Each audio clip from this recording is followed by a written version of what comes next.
Adventure Time is one of Cartoon Network's most popular shows. It started out as a fun slice of life show detailing the magical adventures of Jake the dog and Finn the human. It would grow to develop a massive world filled with characters with tragic backstories, cosmic horrors, and anything in between you could think of. When the show wrapped in 2018, it wasn't too long until fans were able to learn about the next Adventure Time project, Distant Lands. While this project was good, it wasn't the real sequel fans wanted. Fast forward another few years and Fionna and Cake was officially announced in 2023. I remember the excitement from the trailers. Why did Fionna and Cake look so normal? Why was Simon featured so much? And in the era where most media was using the multiverse, was Adventure Time going to nail the way they used it like they previously did? While we had all of these questions, we were itching to get new Adventure Time lore. And not only did we get an amazing story that could have been one season, we got 2 seasons worth of stories featuring characters we loved, both old and new. But now there's important questions to ask. Was the show good? Does it add to the lore of the series? And does Fionna have her own character regardless of her being based on Finn? Short answer, yes. Hey,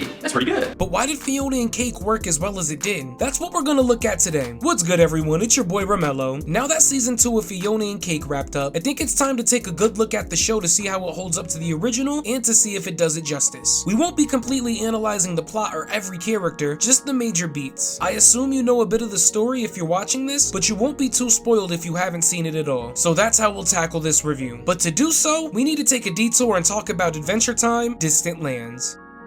I won't spend too much time talking about Distant Lands, but it's important in the context of Adventure Time sequels. Distant Lands was a collection of 4 episodes focusing on BMO, Marceline, Finn, and Peppermint Butler that released in 2020 directly to HBO Max. Following the title of the show, Distant Lands showcased exactly that. Distant Lands and Ooh in the Adventure Time world compared to the usual kingdoms we're used to. Each episode added to the lore of the world, either through glimpses into what happened with characters before or after the events of the original series, or introducing new characters with large importance. Overall, I really enjoy the series, but I think there's a glaring problem with it compared to Fionna and Cake. While all the episodes are good, one sticks out compared to the rest, especially on rewatches. Before we get to it, let's briefly detail the other 3. BMO features a story about BMO himself traveling to a space station on the verge of collapse and interacting with the civilization there. It's a good episode, but only reinforces aspects of BMO's character we already saw in the original series, mainly done better in The More You Mow, The Mo You Know. While BMO was made to be more, he wanted to be a big boy and be a hero. It was nice seeing him help the station, but I care more about the action of the episode than the emotion of it. Despite loving BMO, I think this is the weakest of the 4 episodes, especially because Y5 was just an okay supporting character. Following is Obsidian, a story focused on Marceline. It was a nice touch to see what caused Bubblegum and her to split, as well as dive more into her time both with her mom and alone. However, I think this episode suffers from what BMO does as well, which is a nice reaffirmation of the main character, but not adding much to the overall series. I will note that it was nice to see adult Finn, though it was the first glimpse with him without Jake. Really good song for Marceline though. Skipping over the 3rd episode, the final episode of Distant Lands was Wizard City, following up on Peppermint Butler after he got turned into a child again and Come Along With Me. I thought this was the most unique episode of the bunch. Peppa only led 1 episode prior, and it didn't seem like Magic had much more to explore. We got to learn about Kokon Tepe and explore more of Wizard City. This episode really stands out from the other 2 because it felt like we were focusing on the lore and history of Adventure Time just as much as we focused on the relationships and characters, which leads me to the final episode of Distant Lands, Together Again. Every fan agrees that this should have been the finale of Distant Lands. Regardless of who the leading characters are, I think it's important to note that Adventure Time is Finn's story, a human boy experiencing a world of magic and the problems that arise from it. Remember this sentence, it'll be important later. And Together Again puts a perfect wrap on Finn's story. We've known about the afterlife and dead worlds because Jake has mentioned them before in the past, but we rarely get to see them here, along with an amazing episode that includes plenty of cameos and emotional beats. Most of all, it felt like a satisfying end to Finn's story. His story ends with the beginning of a new one. The reincarnation cycle has been mentioned heavily in Adventure Time, so knowing that this is the natural conclusion for Finn and Jake felt heartwarming. The only downside I find is that the episode was released 3rd third for some reason instead of last. Overall, Distant Lands is good, but has 2 episodes that feel like true sequels, providing plenty of lore, story, and character, while the others are nice additions that don't impact much by being removed. Obsidian and BMO can happen at any time, whereas Wizard City and Together Again can only happen after the events of Adventure Time. And this is a major reason why I think Distant Lands overall fails, where Fionna and Cake succeeds. So with this background info out of the way, we can now talk about Adventure Time, Fionna and Cake. Adventure Time, Fionna and Cake Season 1 premiered on August 31st, 2023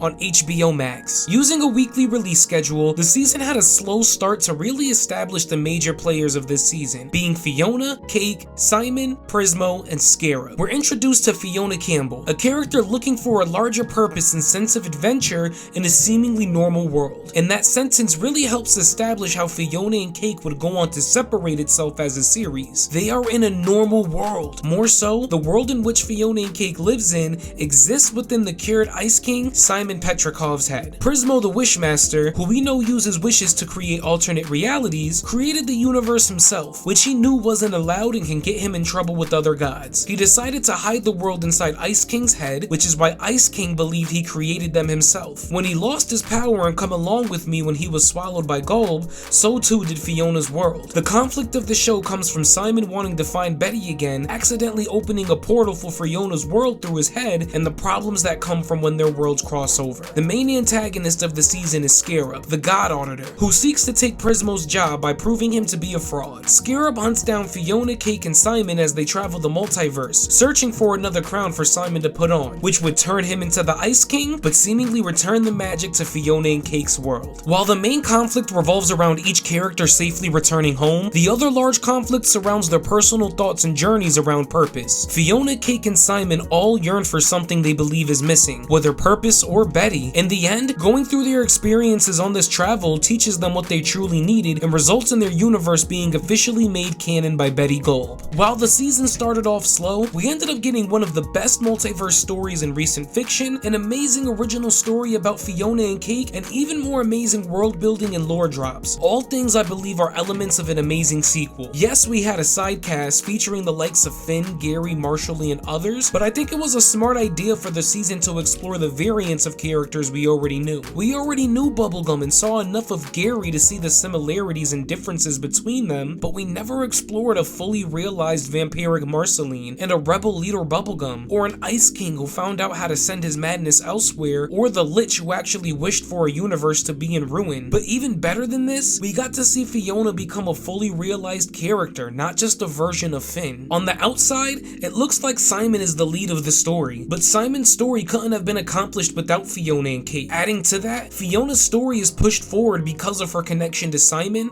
Finn, and both Fionna and Simon were taking their normalcy for granted, craving adventure and madness to fulfill them. They wanted to be part of the madness, and both took drastic actions without enough thought that often caused more problems. In Adventure Time, we're made to assume Simon is this tragic character that Betty went insane over. In reality, he's flawed just like the rest of us, and while he didn't directly cause Betty to go insane, he didn't necessarily help prevent it either. This season gave us the perfect exploration into Simon after he was cured, especially because Distant Lands didn't bring anything up about it. I've seen some folks mention how this ruined his character, but I don't think that's true. I think it allows us to sympathize with both Betty and Simon, making their love and endings even more tragic in the end. I also thought Fionna had a great story arc here as well. The girl looking for adventure got too much of it, but her ambition led her to truly saving her world, becoming the hero she was always meant to be, but in her own way. But all because she became a hero doesn't mean her story was over. It was far from it. Overall, season 1 was an amazing season that could have perfectly wrapped up the tale of Fionna and Cake. However, fans liked the show.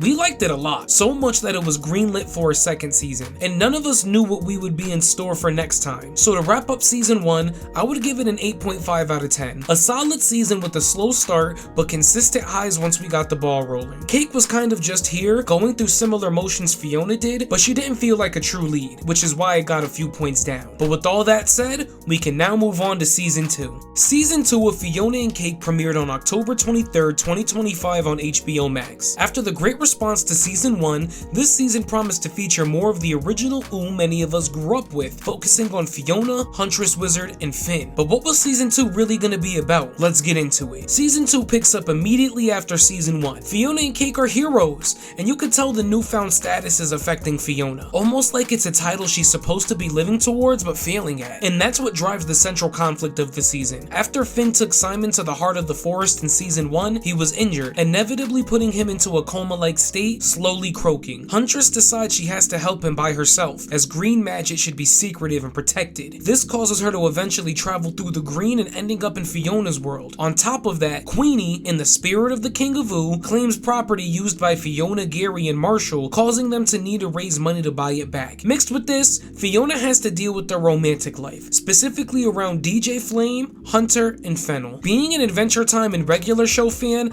I braced myself knowing that romance in these shows often causes the most annoying conflicts. But we braced ourselves and went ahead. I know I mentioned Cake not being a true lead much in the previous season, but that's because I felt she was in a more supportive role there. Season 2 has a serious focus on her, which was needed after the last. Just like Fionna, Cake feels like she's putting on a facade. She wrecks the set of Cheers, doesn't feel like herself around Emkron, and is burning herself out cleaning up Fiona's mess. She did pull a Jake though and befriended a cosmic entity, the Karmic Worm, who happens to be the Cosmic Owl's brother. Major lore drops this season. That aside, Cake got plenty of needed development this season, which was a smart choice. Looking back at Adventure Time, they took a long time to really flesh out Jake, so this was a good move. Was season 2 as strong as season 1? I don't think so. I think the message they were sending about purpose, fulfillment, learning yourself, and the need for community was a beautiful message. I just think they took missteps getting us to that message. I don't think Fionna needed to make that many mistakes for us to understand the way she needed to grow. Kissing DJ Flame was one thing, but destroying the sweet spot was too much. It felt like an extended version of Frost and Fire, except there, we got episodes like Time Sandwich and The Fault before we saw more of Finn's mistakes. Were all the mistakes needed to be made to showcase Fionna was trying to be too much of a hero by herself? And did we need to speedrun her forgiveness in the final episode? All because I understand it doesn't mean I had to like it. Having a true external antagonist would have helped. Scarab was an intimidating force and put plenty of doubt into Fiona's head in season 1. I don't think she needed to be her own obstacle every time. On another note, while many people cared about the sweet spot in the fundraiser, we had some pacing issues that made it feel like we were crazy for caring about Finn and Huntress and not wanting to see too much of the DJ Flame subplot. Season 1 found great ways to tie in characters like Gary and Marshall into the plot, with the bad mom, bad dad scene from Gary and Simon being a standout parallel. But season 1 was about how Simon and Fionna had intersecting journeys despite them feeling so different. Yes, Fiona's journey here was tied to Huntress and showing her how she also needed to open up her arms for others. It just wasn't as good as how they handled Simon and Fionna. Where Simon and Fiona's journey felt like one they were on together, the times where Fionna and Huntress were together felt forced. They waited too long to take them from being individuals to being a group. Overall, I would have to give this season a 7.5 out of 10. It still had some pacing issues, the relationship subplot was really hard to care about, but we got more established lore, some beautiful scenes, Cake being a character, and a win for Fionna and Finn in the end. This score could change,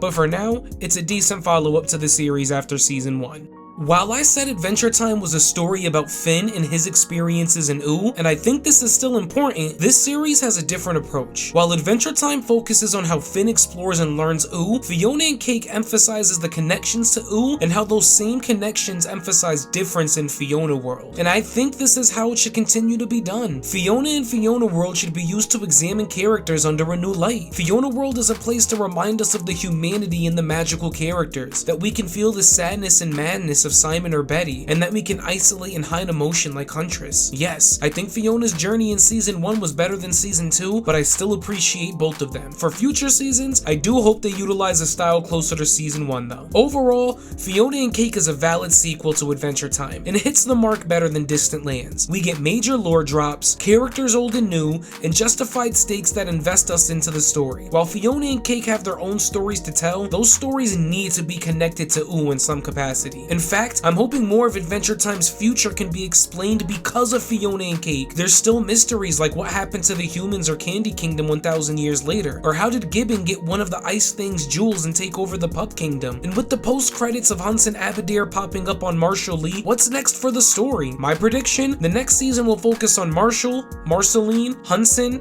and how their story will help push forward Fionna and Cake's. Plus, I don't think Astrid was shown running towards an adventure for no reason. I'm excited for what possibilities are in store for Fionna and Cake's future. What were your favorite episodes of season 1 and 2? Did you care for the romance subplots? And what are your predictions for the future of the series? Be sure to like, subscribe, and let me know in the comments below. Until then, remember to keep on keeping on, and I'll see you in the next adventure.